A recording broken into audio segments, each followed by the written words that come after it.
So site valuation refers to the process that appraisers estimate value for a vacant land or a vacant site.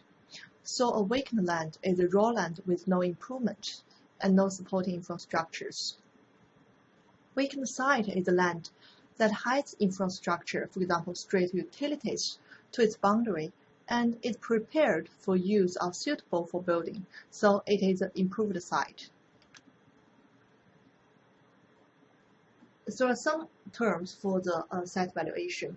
So the site improvements are the structural improvements on the site, excluding buildings such as pavement, walkways, landscaping, retaining walls, utility lines, and stormwater sewers.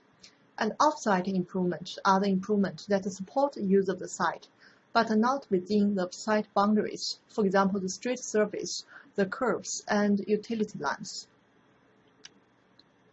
Why do we need to separate the site valuation from the general building valuation? The first is, for example, in terms of cost approach. To estimate the appraisal value for property in the cost approach, we just use the value of the property equals to the value of structure plus the value of the land. So we need to know the value of the land. And for assessment and taxation purpose, and when the government appraises the value for the property, they separate the value and the structure. And condemnation appraisals, when we need to estimate the value of the buildings, if remove some structures or change the use of the buildings, we need to think about what are the value for land and what are the value for the current structures on the land. And for income capitalization approach, especially for building residual techniques, we need to estimate the value of the site, use the cash flow from the site divided by the capitalization from the site. And also for the highest and best use study. Because the highest and best use is not the current use of the property, it requires us to estimate the highest value of the site given alternative use. So we must know the property's physical linkage, legal and economic characteristics to determine the highest and best use, as it is at this moment, or as if the land is vacant. And we need to choose the proper sales comparables for sales comparison approach. Because in the sales comparison approach, what we did is we find the price for the comparable sales and conclude the price for this subject by making some adjustment for the differences between the properties. And in the cost approach, we need to estimate the land value. And in the income approach, we need to estimate the rent and future growth perspective of the property. So the utility of a space or a real estate is what has value. So it's not the bricks or the mortar. It's utility or usefulness. That is the ability for the property to satisfy the need or want for the buyer. So the value for the property is always a function of its use. However, the utility a property generates for the investor could vary by different use. So site analysis provides insight into the utility. Highest and best use is a very important concept. The highest and best use of a property must satisfy the following four criteria. The first is, it's physically possible. So the use of the property is limited by the site size, shape, and topography.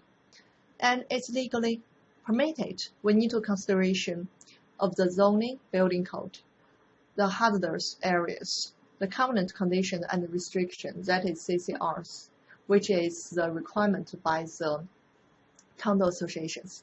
And it has to be financially feasible.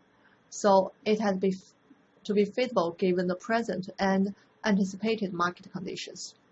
And it is maximally productive for the site use. So it generates the highest financial return and the property price for this site. So highest and best use must satisfy these four criteria. Zoning regulations.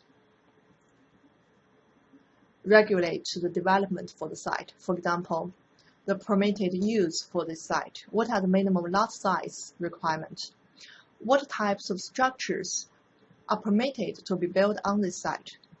Is there any limitations on the building size and height for the potential buildings? What are the minimum setbacks from the lot size? What is the permitted density of the buildings? For example, the buildings per acre. So for the highest and best use for vacant land, I'll treat the land as if vacant, if it's already been improved. And for the improved land, we can treat the land as improved, but with changed use. For example, warehouse is converted into loft apartment. We need to re-estimate the highest and best use of the property. And for the interim use, take into consideration of the present use in light of any anticipated property use due to the change in the market conditions or the development potential. For example, if there is any change of zoning policies, the use of the buildings will be changed and the value will change. So the site data, the first include identification process.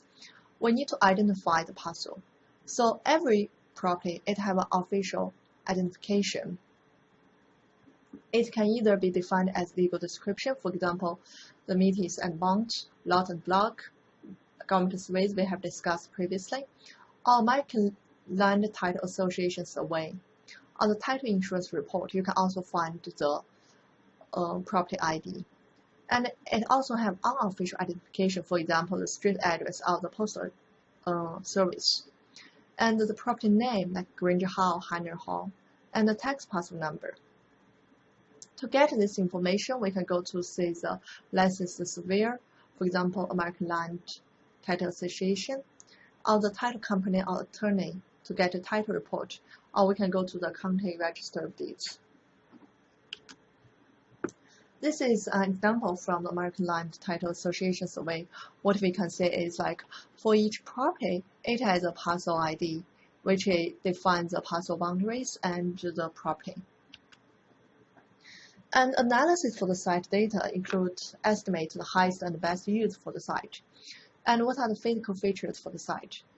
For example, and the size, location, utility improvement, soil composition, flood and earthquake zone information. What are the zoning policies for the site? And is there an easement, right of way, or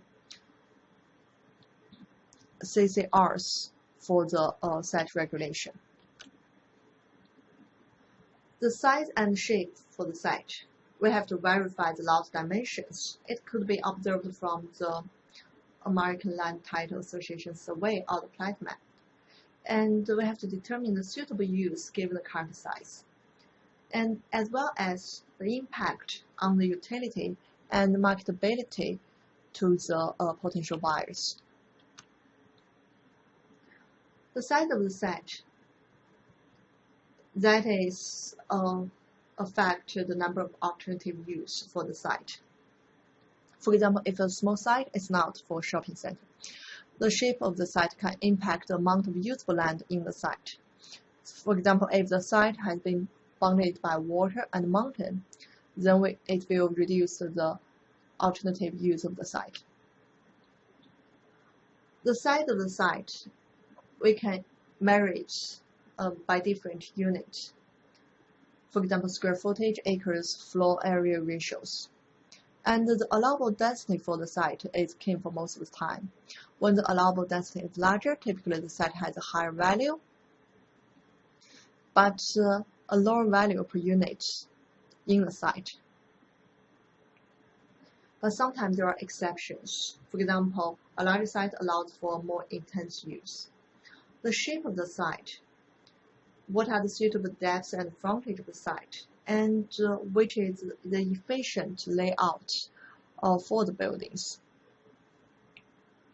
For example, if we look at the different size of the site for 8,000 square feet, the value is $80,000 US, while for site size at only half of the 800 square feet, its value is $50,000. So for per square feet, it has a higher value. The soil condition issues.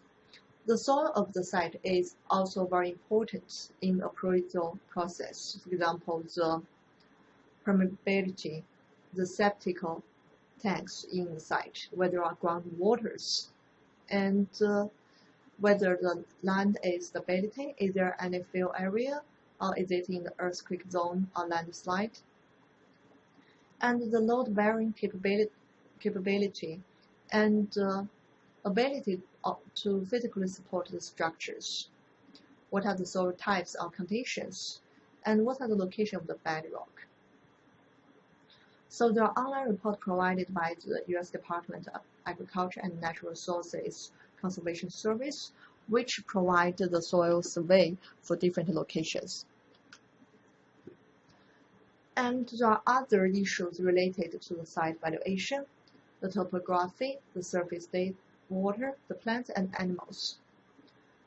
For the topography, the flat sites are generally preferable for most income property types, and the slight grade change can be good for the underground parking access and also the floor area ratio calculations, the visibility of the site, and if there are severe grade changes, it can add cost to the current development because you need to do extra grading, rock removal, fill, and retention walls, etc.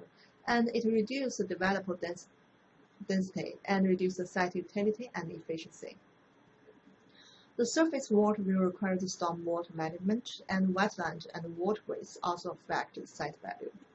The plant and animals, it will affect any conductions related to the Endangered Species Act, and also the limitations on clearing the land. So a floodplain is subject to periodic flooding.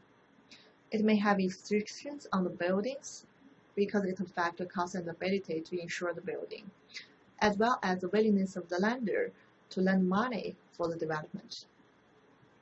And we can check with the Federal Emergency Management Authority a flood insurance rate map to identify the likelihood and the severity of the flood risk for different sites. For the environmental concerns, there are Comprehensive Environmental Response, Compensation and Liability Act, and Clean Air Act and Clean Water Act. So it has to prevent the pollutions in noise, air, soil, and groundwater, and the proximity to landfills. For example, when there are closed gas stations, it may have migrating gas that may cause environmental concerns for the soil.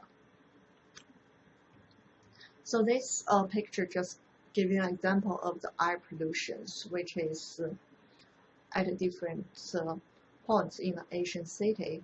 We can observe, like with or without pollution, how different it is. And the brownfield is abundant or underutilized property that may or may not be condemned. So properties require environmental assessment, clear up, and redevelopment. The information on the brownfield action agenda can be found from the EPA website. It's a government website for the environmental concerns. There are also public and private restrictions on the site valuation and use.